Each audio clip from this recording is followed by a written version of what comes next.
Hello and welcome back to Shakesyear. It would be new play day, but we're out of plays.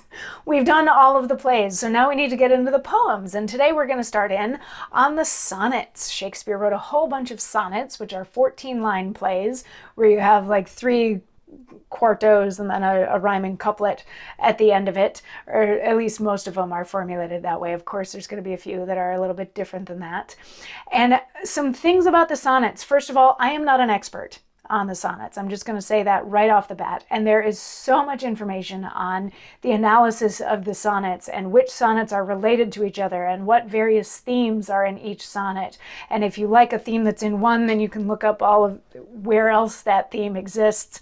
And there's stuff about, this one is talking about the same boy as this one, and this one is talking about the same woman as that one. And if you want to get that deep into it, you're welcome to. That's not what I'm going to do here because I'm not an expert on the sonnets. I'm going to read them and I'm going to tell you what my first impression of the sonnet was, and then maybe a little bit about what I've been able to find online in terms of what other people tend to think, what people who know more about it than me tend to think the sonnets are about. So let's go ahead and start in on sonnet number 1, which actually there's a lot of speculation that sonnet number 1 was written after a bunch of the others, but was maybe put on the front almost to be like a table of contents or something like that, or some sort of introduction to the rest of them, because it has loads of themes in it, which you see in a bunch of the other sonnets, but that are explored a little bit more deeply in some of those. So for whatever that's worth, if nothing else, it tells you that maybe the sonnets, some of the order of it can be a little random. So if you read them straight through from sonnet 1 to sonnet 154, it's not necessarily going to tell you a linear story. And that's okay. And that's why it's okay to look at them one at a time. So anyway, sonnet number 1 says, "From fairest creatures we desire increase, that thereby beauty's rose might never die.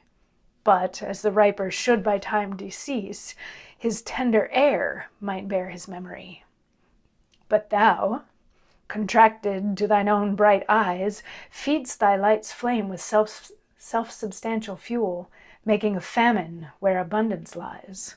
Thyself, thy foe, to thy sweet self, too cruel. Thou that art now the world's fresh ornament, and only herald to the gaudy spring, within thine own bud buryest thy content, and, tender churl, makes waste in niggarding. Pity the world, or else this glutton be, to eat the world's due by the grave and thee." So there's a word in there that might make some people uncomfortable, and basically it means begrudging. So if you want to think of that of the 12th line as being, "and tender churl make waste in begrudging," you're welcome to think of it that way. So when I first read this, and maybe it was because my mindset at the time, I imagined somebody who's beautiful but doesn't know that they are beautiful, and that there's a lot that people expect from those that are physically beautiful. They want more of them, and they want these people to be everywhere and all that sort of thing. But then when we get to the "feeds thy light's flame with self-substantial fuel, making a famine where abundance lies," I took that to mean that this person doesn't recognize their own beauty. It says, "to thy sweet self, too cruel." So this is somebody who has self-esteem issues, even though the rest of the world thinks that this is a very beautiful person. And we've got the bit, "only that thou art the world's fresh ornament, and only herald to the gaudy spring." This is somebody who's giving energy to other people and giving life to other people, but they are burying their own content and making waste in begrudging. So they're looking at themselves and not liking what they see, and wasting a lot of time and wasting their own beauty in doing that.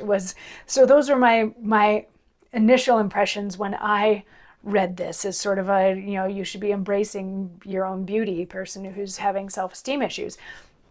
But a lot of the official analysis of this particular sonnet says that this is about procreation and time. So imagine again, and it does say, a lot of the stuff says that there isn't a woman in this sonnet, but there isn't really one way or the other a man or a woman. So I think that it could be about or to either, unless you're going to say that the word churl can only apply to men.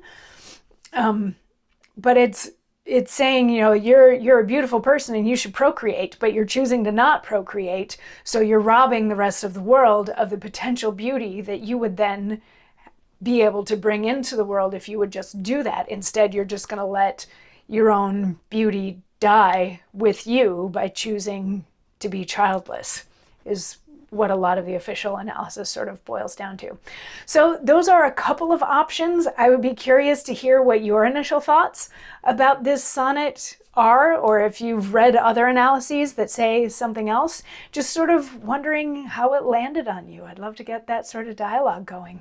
And let's keep that going through all the sonnets. And by that, I mean also please come back tomorrow and watch sonnet number 2. I'll see you then. Mwah.